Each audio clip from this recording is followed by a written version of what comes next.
Assalamualaikum warahmatullahi wabarakatuh. Apa kabar anak-anakku semua?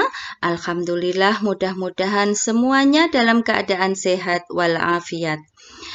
Masih belajar tentang tata cara bersuci dari najis dan hadas. Nah, kali ini kita akan belajar tentang tayamum. Masih belajar bersama saya, Ibu Aniliza, guru Madrasah Sanawiyah Negeri 4 Kota Surabaya. Anak-anakku sekalian, sebelum kita belajar tentang materi inti, terlebih dahulu akan Ibu sampaikan tujuan pembelajaran kali ini. Yang pertama, diharapkan kita mampu menerima pentingnya bersuci dari najis dan hadas sebagai salah satu syarat ibadah. Nah, tujuan yang kedua, diharapkan kita mampu menjalankan perilaku hidup bersih sebagai implementasi dari penerapan tentang tata cara bersuci. Yang ketiga, diharapkan kita mampu menerapkan tata cara bersuci dari hadas dan najis, dan yang keempat, mampu mempraktikkan tata cara bersuci dari hadas dan najis dalam kehidupan sehari-hari sesuai dengan syariat agama kita. Nah, anak-anakku sekalian, kita akan belajar tentang materi inti tayamum.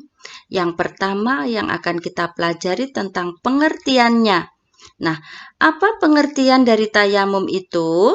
Tayamum menurut bahasa berasal dari bahasa Arab al-qasdu, artinya menyengaja atau menuju.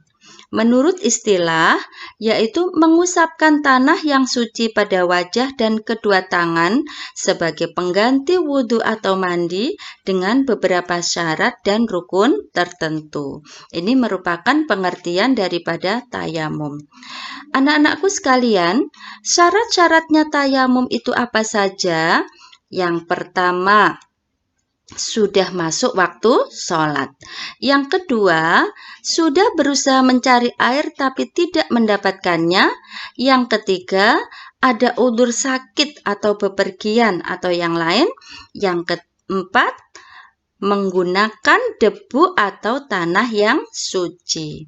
Jadi kalau mau mencari debu untuk tayamum, usahakan cari tanah atau debu yang suci. Jangan debu atau tanah yang kita tahu bahwa itu terkena najis, maka tidak boleh. Anak-anakku sekalian, berikutnya adalah rukun tayamum. Rukun itu merupakan salah satu hal yang wajib untuk dikerjakan. Ketika kita tidak mengerjakan salah satunya saja, maka tayamum kita menjadi tidak sah. Nah, apa saja rukun tayamum itu, Nak? Yang pertama adalah niat. Niat boleh kita sampaikan dalam hati, boleh dilafalkan melalui lisan. Nah, jika kita lafalkan, maka lafal niatnya adalah Bismillahirrahmanirrahim. Nawaitu tayammuma istibahati sholati fardhu lillahi ta'ala. Ini lafaz niat tayamum. Rukun yang kedua adalah mengusapkan kedua telapak tangan pada wajah dan debu yang suci. Yang ketiga, mengusapkan kedua telapak tangan yang berdebu pada kedua tangan. Dan yang keempat adalah tertib, artinya berurutan kita melakukannya dari awal sampai akhir, tidak dibolak-balik. Ini rukun tayamum ya. Nah, berikutnya adalah sebab-sebab tayamum. Apa saja yang menjadi sebab-sebab seseorang dibolehkan melakukan tayamum?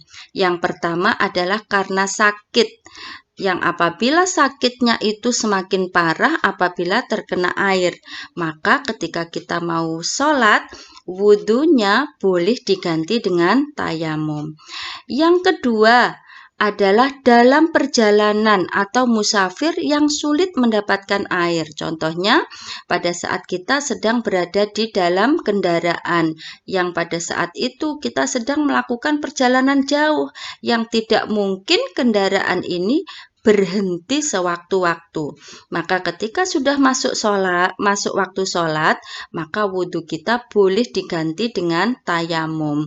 Kita boleh cari debunya di kaca kendaraan, boleh mencari debunya di kursi di depan kita. Nah, ini adalah penyebab tayamum ya, yang kedua, karena musafir. Yang ketiga, karena tidak ada air, maka boleh menggunakan tayamum sebagai pengganti wudhu. Anak-anakku sekalian, berikutnya adalah hal-hal yang membatalkan tayamum. Itu apa saja? Oke, yang pertama adalah semua yang membatalkan wudhu berarti membatalkan tayamum. Ini hal yang membatalkan tayamum yang pertama. Jika berwudhu itu batal karena keluar sesuatu dari dua lubang kubul dan dubur, maka tayamum juga batal. Apa saja yang menjadi hal yang membatalkan wudhu itu? Yang pertama itu tadi ya, keluar sesuatu dari dua lubang yaitu kubul dan dubur, persentuhan kulit laki-laki dan perempuan yang bukan muhrim, hilang akal, menyentuh kemaluan. Nah, ini berarti yang membatalkan wudhu seperti ini juga membatalkan tayamum. Yang kedua adalah mendapatkan air sebelum mengerjakan sholat. Nah, ini hal yang membatalkan tayamum ya. Maka pada saat kita sudah tayamum sebelum sholat kok ada air, maka tayamum kita otomatis batal dan wajib menggantinya dengan berwudu baru mengerjakan sholat. Anak-anakku sekalian, sunah-sunah tayamum itu apa saja? Yang pertama adalah membaca basmalah terlebih dahulu. Yang kedua, meniup atau menghembuskan tanah dari kedua telapak tangan agar tanah atau debu yang ada di tangan kita itu menjadi tipis. Jadi debu-debu yang kasar biar hilang dengan cara ditiup itu. Ini sunnah. Yang ketiga adalah membaca doa selesai tayamum. Doanya ini sama seperti doa ketika setelah wudhu ya. Anak-anakku sekalian, nah tata cara tayamum itu bagaimana nak? Tata cara tayamum kita akan simak video berikut. Ini yang menjadi model dalam tayamum kita ini adalah salah satu dari guru PAI Madrasah Sanawiyah Negeri 4 Kota Surabaya. Beliau namanya Pak Puji, guru fikih kelas 8 dan 9. Oke, kita simak video berikut praktik tayamum. Assalamualaikum warahmatullahi wabarakatuh.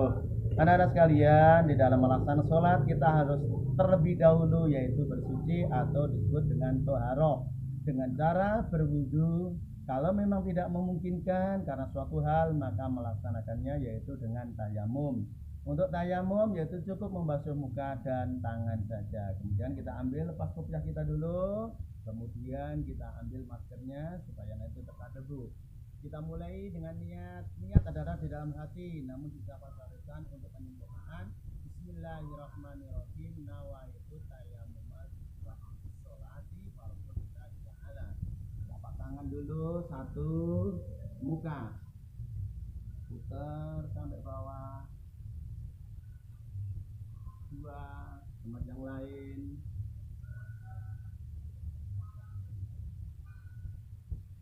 tiga.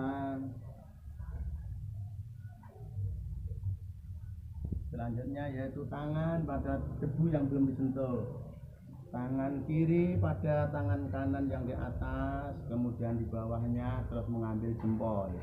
Ganti tangan yang kanan, kita ngambil tangan kiri, putar ke bawah, kemudian jempol. Boleh satu kali, lebih sempurnanya 3 kali. Kedua, berikutnya, ketiga, atas, satunya. Selesai sudah dan berdoa. Bismillahirrahmanirrahim. Doanya seperti doa wudhu. Asyhadu alla ilaha illallah wahdahu la syarikalah wa asyhadu anna Muhammadan abduhu wa rasuluh. Allahumma ja'alni minat tawwabina wa ja'alni minal mutatahhirina wa ja'alni min ibadikas sholihin. Alhamdulillahirabbil alamin. Tayamum berarti al-qasdu, yaitu menuju dan bermaksud terhadap sesuatu. Tayamum yaitu menuju kepada tanah untuk mengusap muka dan kedua telapak tangan, sebagai ganti dari wudhu dan mandi junub, dengan menggunakan debu atau tanah yang suci dikala tidak mendapatkan air, dan atau ada uzur atau alasan yang dibenarkan, misalnya hawa terlalu dingin dan sakit tidak boleh terkena air. Nah, anak-anakku sekalian, itu tadi kalian sudah menyimak video tentang praktik tayamum. Mudah-mudahan anak-anakku sekalian bisa mempraktikkan dengan benar ya. Jadi, Ibu tegaskan lagi bahwa praktik tayamum itu boleh menggunakan cara seperti video yang sudah kalian amati. Boleh 3 kali usapan, boleh hanya dengan 1 kali usapan. Boleh diusap tangannya sampai siku, boleh juga sampai pergelangan tangan. Jadi silahkan kalian bisa meniru praktik tayamum seperti yang sudah kalian simak. Jika kalian mengalami sesuatu hal yang menyebabkan kalian harus bertayamum ketika akan mengerjakan sholat. Oke, anak-anakku sekalian, sebagai refleksi pembelajaran kita kali ini, kita alhamdulillah sudah belajar bersama tentang pengertian tayamum. Kita sekalian sudah tahu apa saja syarat-syarat tayamum, dan kita juga sudah belajar tentang rukun tayamum, juga tentang sebab-sebab tayamum dan hal-hal yang membatalkan tayamum. Mudah-mudahan apa yang kita pelajari hari ini bisa kalian terapkan dalam kehidupan sehari-hari. Mudah-mudahan kita menjadi orang muslim yang istiqomah, senantiasa melaksanakan syariat agama kita dalam kehidupan sehari-hari. Anak-anakku sekalian, sebagai tugas tugas kali ini mempraktekkan tayamum beserta niatnya. Nah, tugas ini nanti dikirim di e-learning KI 4 ya, dalam bentuk video.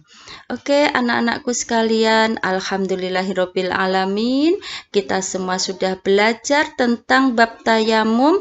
Mudah-mudahan Allah senantiasa menjadikan kita sebagai umat Islam yang senantiasa menjaga kebersihan hidup, kebersihan hati, dan istiqomah dalam menjalankan syariat agama kita. Yuk kita tutup pelajaran hari ini dengan bacaan hamdalah bersama. Alhamdulillahirabbil alamin. Wassalamualaikum warahmatullahi wabarakatuh.